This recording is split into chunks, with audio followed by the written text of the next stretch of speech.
surprise ဖြစ်လား ဖြစ်တယ် ဖြစ်တယ်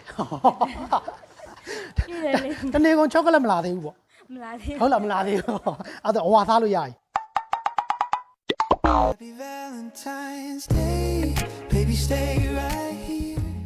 မတ်ဘူးချီရှိလား surprise လေးရထားလို့ပေါ့ဖုန်းခေါ်တာလည်းမကင်ပါဘူးခင်ဗျာ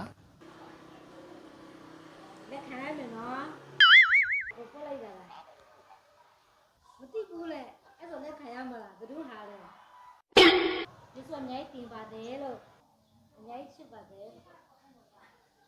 အဲ့ဒါညီမရဲ့ပထမဦးဆုံးထုတ်ခဲ့တယ်ပထမဦးဆုံး surprise ပထမဦးဆုံး surprise ရဟုတ်ဟွာ chocolate တော့ရောက်လာပြီဘယ်သူပေးရလို့ထင်လဲ ဒီတော့တယောက်ပဲရှိတယ် ဟုတ်လားတယောက်ပဲရှိရ ဟုတ်တယ် အဲ့တော့သူပြောထားတာလေးကိုကျွန်တော်ဖတ်ပြမယ်ရလားအခြေအနေတစ်ခုရတဲ့စူးစမ်းနေတဲ့အချိန်ခါမှမရောက်လာနိုင်သေးတာကြောင့်ဝမ်းလည်းမနေနဲ့တဲ့စိတ်လည်းမဆိုးနဲ့တဲ့အဲ့ဆိုရင် ဟုတ်ကဲ့ပါ ဟွန်း နားလည်ပေးပါတယ် ဟွန်းဘယ်သူတော့အဲ့ဆိုရင် ကိုတယောက်ပဲရှိပါတယ်လို့ ဟော okay okay ကဲအဲ့တော့ surprise ဖြစ်လား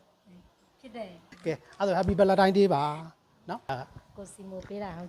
သူလား တည်တယ် သူလား ဟုတ်တယ် ဩ okay ပါကဲအဲ့တော့ surprise ဖြစ်တယ်မလားပြီးရင်ဟိုဟာတော့ကျွန်တော်တာချီလိတ် birthday wish channel Facebook မှာလည်းရှိတယ် YouTube မှာလည်းရှိတယ် TikTok မှာလည်းရှိတယ် TikTok မှာလည်းရှိတယ်အဲ့မှာတက်လာလိုက်မယ်နော်ကဲ